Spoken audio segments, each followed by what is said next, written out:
कार्यक्रम के प्रायोजक हैं श्री मदन भाई रेखाबेन हुमड़, रूपेन प्राची हुमड़, अनगवीर आर्शवीर हुमड़, रिक्ता विशाल सेठी, आरिका अर्जुन सेठी। कितनी मेहनत करते हो सुबह से देर रात तक, देखना थोड़ा कितना करते हो।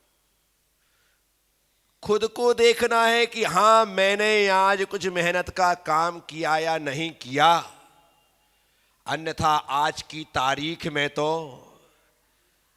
गाड़ी से नीचे पैर रखने का समय भी, घर से निकलते हैं तो गाड़ी से दुकान तक, मंडी तक, बाजार तक, किसी रिश्तेदार तक, मंदिर तक, महाराज तक, गाड़ी से आए वहां पर, यहां आए वो लिफ्ट को दबाया और सर से ऊपर, उससे हुए फिर नीचे।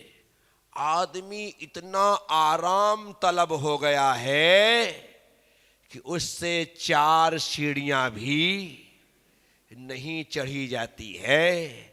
और आज आप 4 सीढ़ियां नहीं चढ़ोगे तो मोक्ष तक कैसे पहुंचोगे, थोड़ा बताओ तो सही।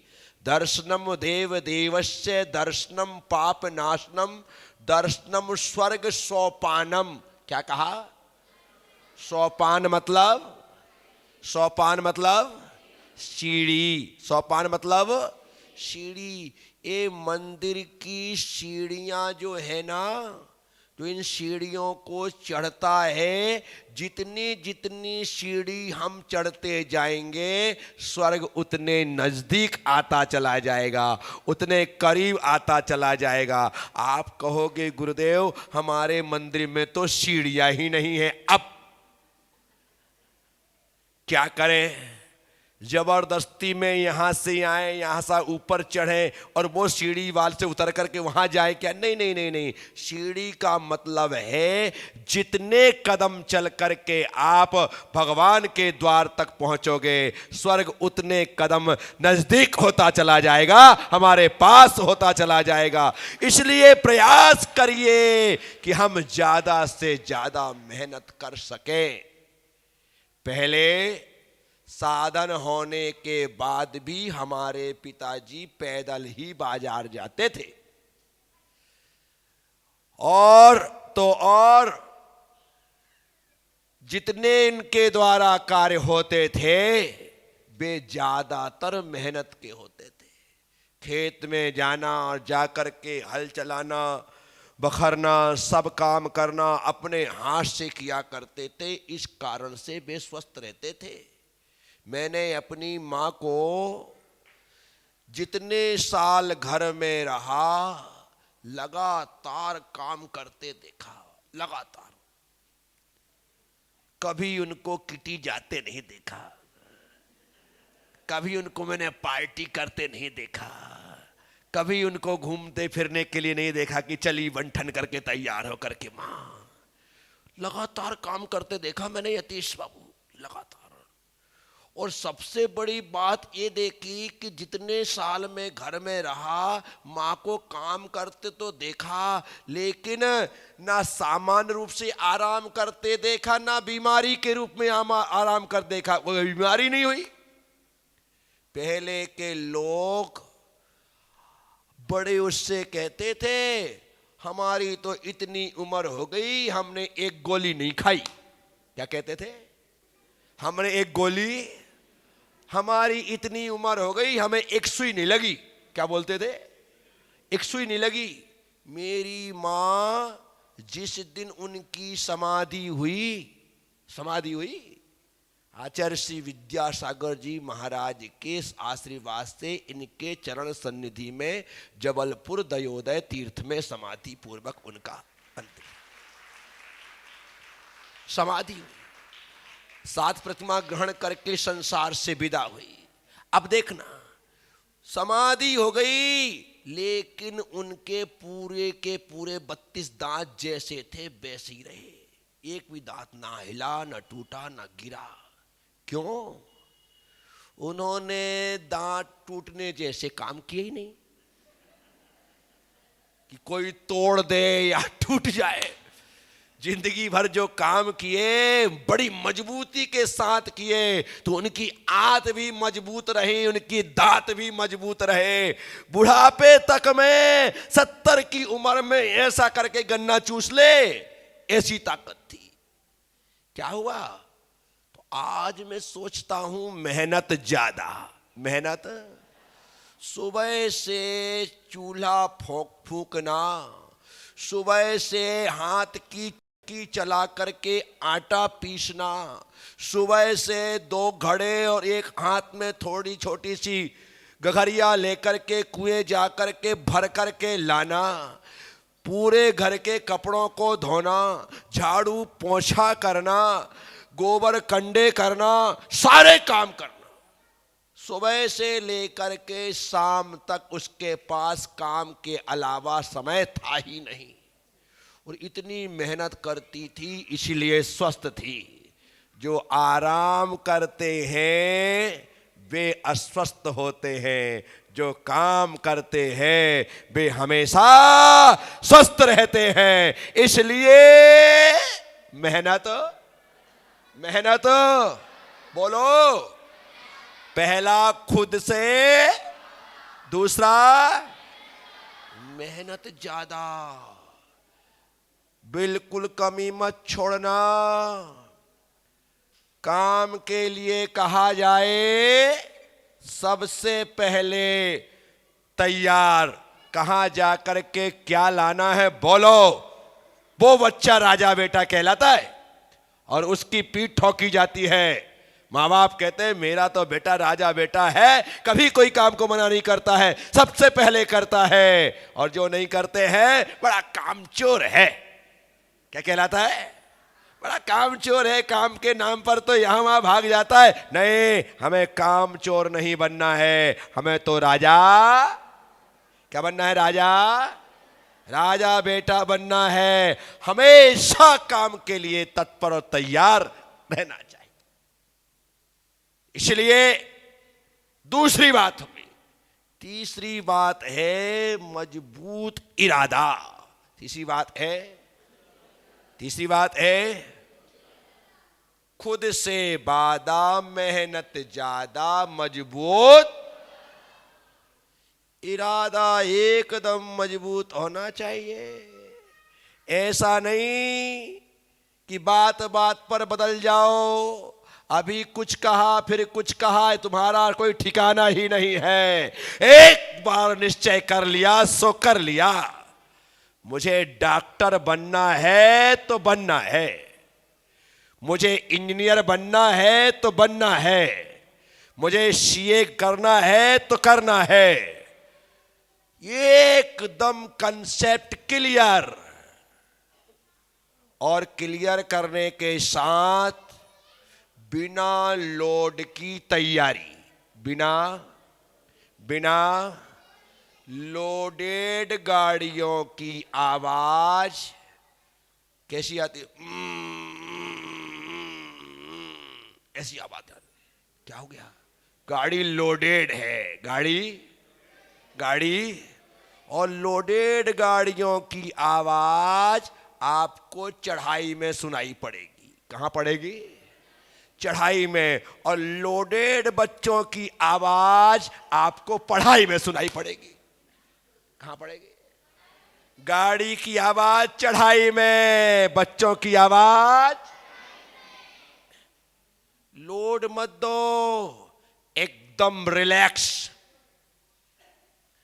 पास होना फेल होना बाद की बात है। पास होना फेल होना ये बात की बात है, वो रिजल्ट आएगा तब देखेंगे। अभी तो हमें हमारा कंसेप्ट क्लियर रखते हुए अपने सब्जेक्ट को पूरा करना है।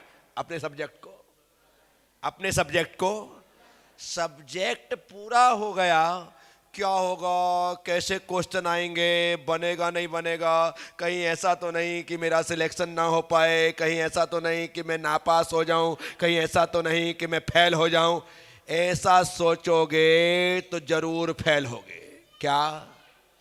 साइकिल से, गाड़ी से वे ही टकराते हैं जो चलाते समय सोचते हैं कहीं मैं टकरा ना जाऊं, टकरा ना जाऊं, टकरा ना जाऊं, और दड़ा।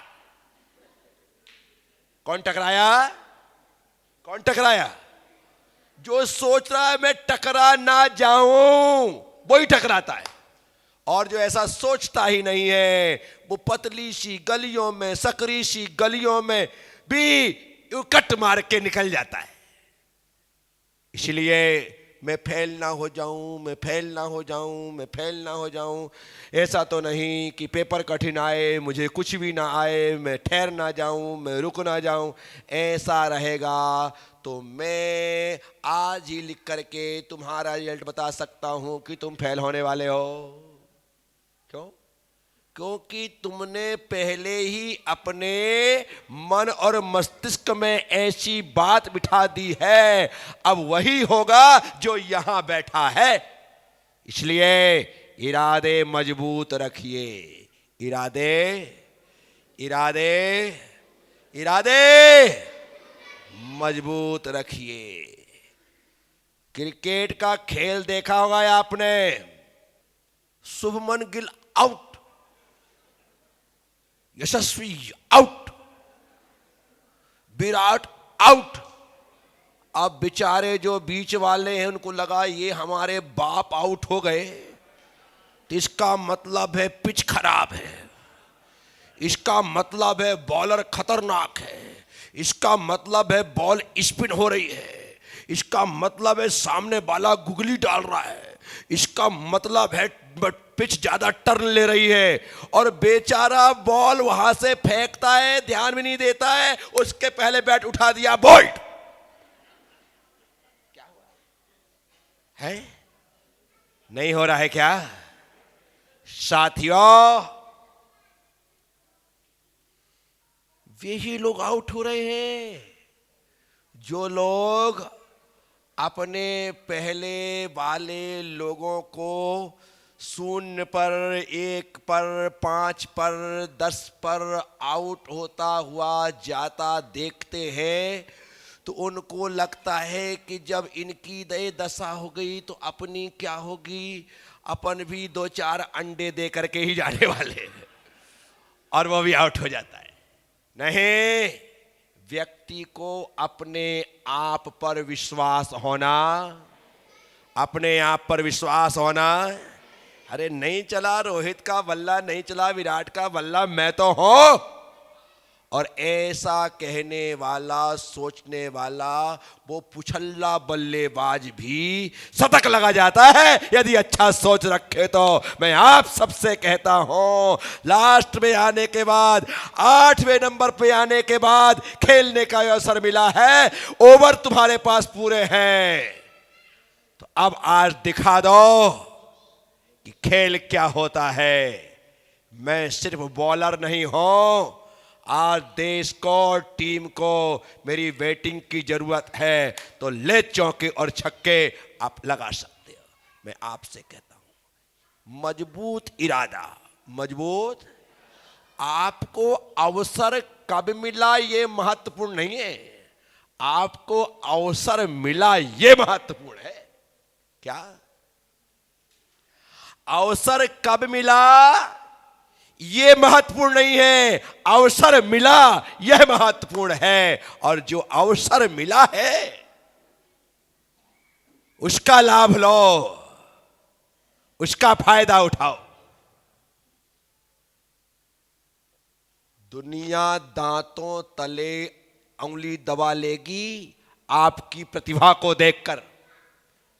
लोगों को लगेगा बाप रे बाप, जिस व्यक्ति को हमने कुछ नहीं समझा था और ये व्यक्ति तो कमाल का निकला। साथियों, मैं आप सबसे कहता हूं, जब दिखाई दे कि इस समय मेरी अहमियत क्या है, उस समय हमें अपनी संपूर्ण ऊर्जा का उपयोग करना चाहिए, अपनी संपूर्ण ऊर्जा का उपयोग करना चाहिए कि ये जरूरत है, चाहे वो परिवार में हो, चाहे वो समाज में हो, चाहे वह शहर में हो, चाहे वह देश के लिए हो, जहां हमें अपना 100% देना है वहां 100% देना चाहिए। निश्चित तौर पर आपका दिया गया 100% पूरी टीम के अंकों को बढ़ा देगा, पूरे परिवार के स्तर को बढ़ा देगा। इसलिए आप हैं और आपको अपने अनुसार ही अपनी शक्ति का उपयोग करते हुए, अपनी एनर्जी का उपयोग करते हुए अपना संपूर्ण देना है।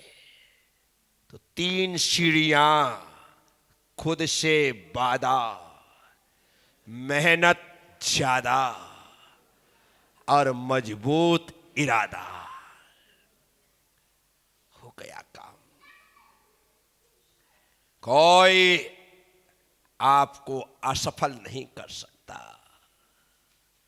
मैं स्वयं अपनी जिंदगी जीता हूं, हर व्यक्ति अपनी जिंदगी जीता है, लेकिन मेरे जिंदगी के उसूलों में ये सब समाहित है। मैं अपने आप से बहुत सारे वादे करके बैठा हूं, खुद से वादे मेरे, और मैं दूसरों से वादे क्यों करना, खुद से करो। मेहनत में कोई कमी नहीं छोड़ता हूं। जब लोग मुझसे जो करवाते हैं, जो बुलवाते हैं, जहां करवाते हैं, वहां पर अपन तैयार। सबसे पहले गोमटेश्वर में मैं महामस्तकाभिषेक में था, 380 साधु संत थे। कोई कहीं कार्यक्रम में जाए या ना जाए, हर कार्यक्रम में आपको वहां प्रज्ञा सागर जरूर नजर आएंगे। मेरा अपना उसूल था, चाहे पहाड़ पर जाना हो, चाहे चंद्रगिरी जाना हो, चाहे कार्यक्रम में जाना, कुछ में भी हो, कोई रहे ना रहे, मेरी उपस्थिति वहां पर 100% रहती थी। लोगों को लगता था यार प्रज्ञा सागर जी आपके गजब। मैंने कहा मैं यहां पे आया काहे के लिए हूं? कमरे में ही बैठना हो तो मैं किसी गांव में ही ठीक था, किसी शहर में ही ठीक था। यहां पर यदि मैं आया हूं तो मुझे 100% हर कार्यक्रम में उपस्थित रहना ही रहना है। इस कार्यक्रम के प्रायोजक हैं श्री मदन भाई रेखाबेन हुमड़, रूपेन प्राची हुमड़, अनगवीर आर्शवीर हुमड़, रिक्ता विशाल सेठी, आरिका अर्जुन सेठी।